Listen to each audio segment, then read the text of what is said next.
একটা উনি বলছেন যে উনি একটা ট্রেনিং সেন্টার খুলেছেন, আরেকজন কিন্তু তার ট্রেন্ড লোকেরা চাকরি পাচ্ছে না। আর আরেকজন উনি বললেন যে ওনার মার্কেটিংটা উনি করতে পারবেন, সবই ম্যানুফ্যাকচারিংও করতে পারবেন, কিন্তু টাকা পয়সার অভাব। আর আরেকটা প্রশ্ন এলো এখান থেকে যে উনি এলইডি সম্বন্ধে সব জানেন, মানে ম্যানুফ্যাকচারিং করতেই পারবেন, কিন্তু কিভাবে শুরু করবেন। তো এই ধরনের নানা প্রশ্ন আসছে। আর তার আগে আমরা শুনলাম যে স্কিল ক্যারিয়ার, এই চাকরি ব্যবসায় সব অনেকগুলো নিয়ে। তো আমি একটু আমার ব্যক্তিগত অভিজ্ঞতা থেকে বলতে চাই।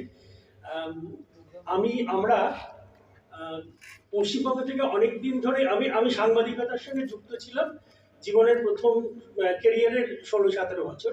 তারপরে আমি আইটি প্রফেশনে ঢুকেছি।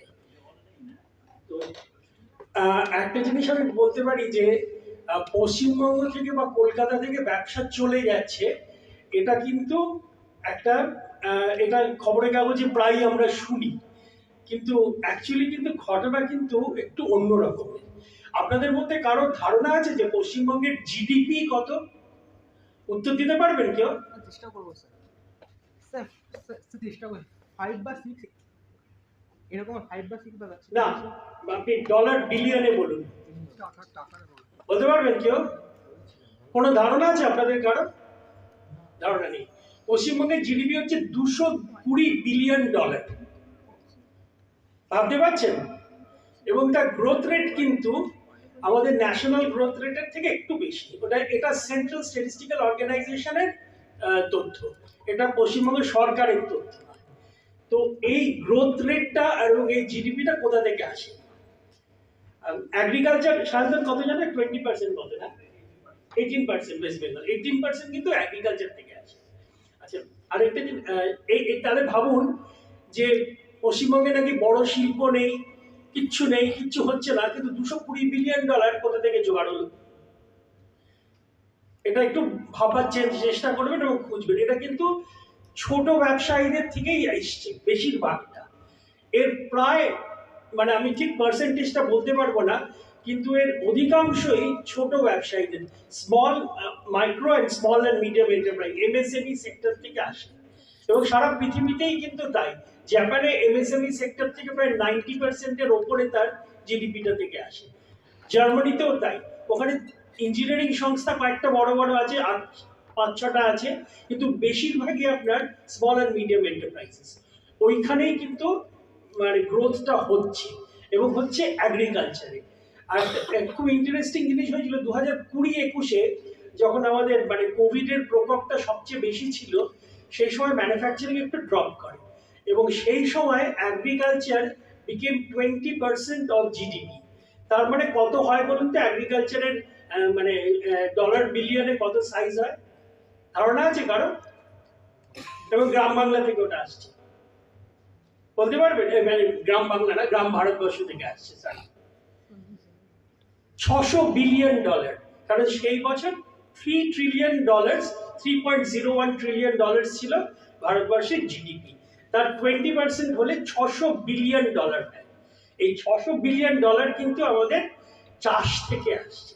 তো চাষের একটাই সমস্যা হচ্ছে যে সেখানে আমাদের জমিগুলো ছোট, মানে পশ্চিমবঙ্গে বিশেষ করে, এবং তাতে প্রায় 45% এমপ্লয়মেন্ট চাষে হচ্ছে, এত এমপ্লয়মেন্ট চাষে নিতে পারে না সেটা।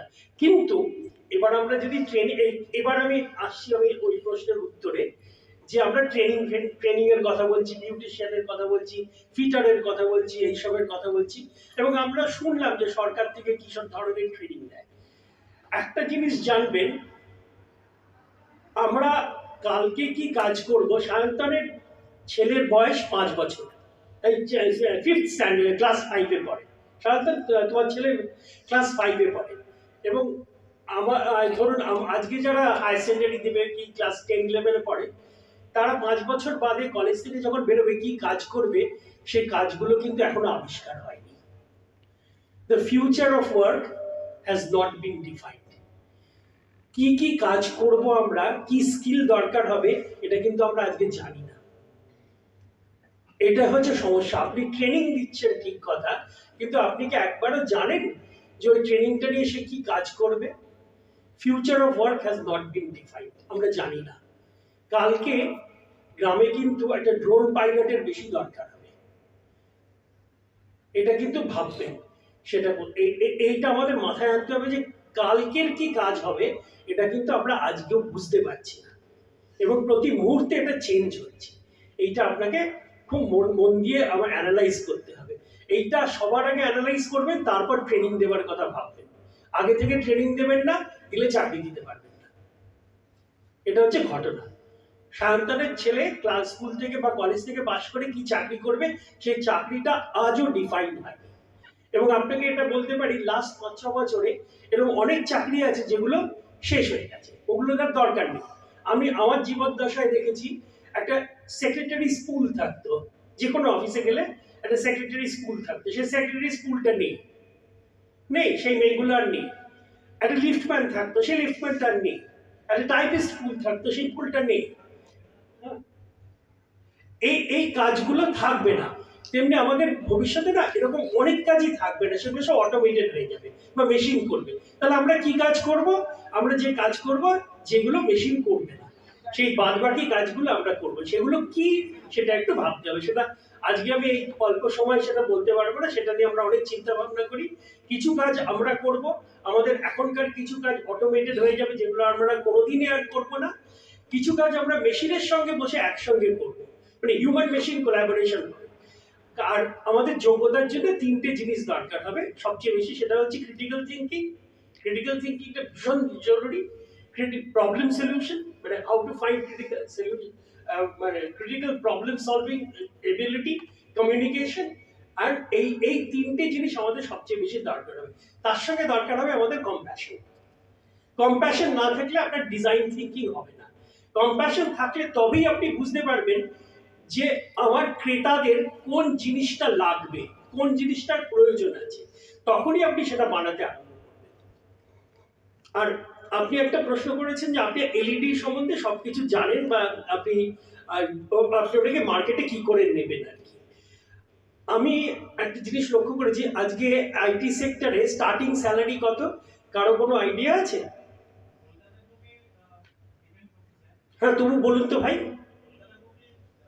5 বছর ইঞ্জিনিয়ারিং করার পর একটা ছেলে, ধরুন যে আমি বলছি না top rank engineering college, but tier 2 tier 3 engineering college থেকে পাস করে বেরিয়েছে, তার স্টার্টিং স্যালারি কত হতে পারে? 8-12 তো 10,000। আমি 6,000ও শুনেছি আমার পাড়ায়। Yes, this is the starting salary.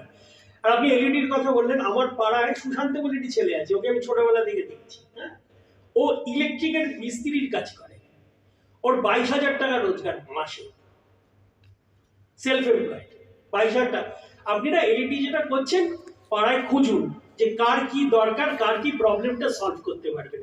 Business করার আগে সবচেয়ে বড় যেটা দরকার, উনি যেটা বললেন যে মার্কেট রিসার্চটা সবচেয়ে দরকার, তার আগে কিন্তু দরকার নিডটা আইডেন্টিফাই করা। Is there a need for my product or my service? এই নিডটা আইডেন্টিফাই না করে হঠাৎ করে বসে সকালবেলা ঘুম থেকে উঠে আপনি একটা ডিটারজেন্ট বানাতে বা একটা হ্যাঙ্গার বানাতে বসবেন না।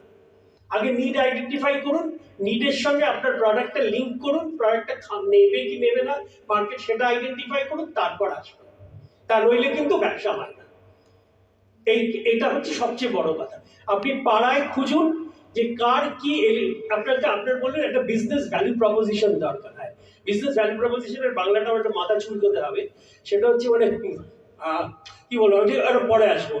সেটা হচ্ছে আপনাকে বলতে হবে যে আপনি এলইডিটা তৈরি করছেন, তো আপনাকে পাড়ায় গিয়ে বলতে হবে তোমার ইলেকট্রিক বিল আমি 50% কমিয়ে দেবো। কিভাবে কমিয়ে দেবো? আমি এই প্রোডাক্ট দিয়ে দেবো। বুঝতে পেরেছেন?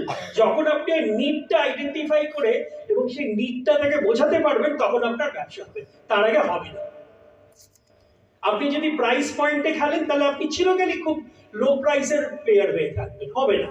আপনার ডিটারজেন্টের নিড আছে কি নেই সেটা আগে দেখতে হবে, কারণ আপনার ডিটারজেন্ট ভালো ব্র্যান্ড ছাড়া বিক্রি করা খুব মুশকিল, ওগুলো দেখতে হবে আপনাকে।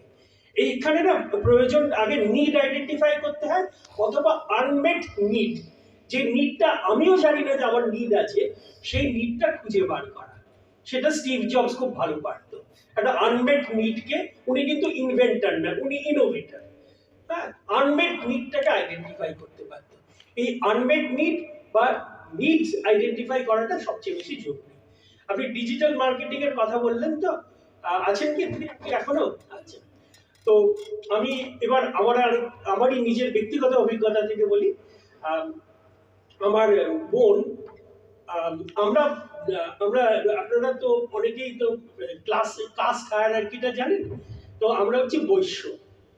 তো আমাদের মধ্যে কেউ ছেলেরা মেয়েরা চাকরির অ্যাপ্লিকেশন করে না। মানে ছোটবেলা থেকেই আমরা জানি যে দোকানে বসতে হবে, নইলে গদিতে বসতে হবে।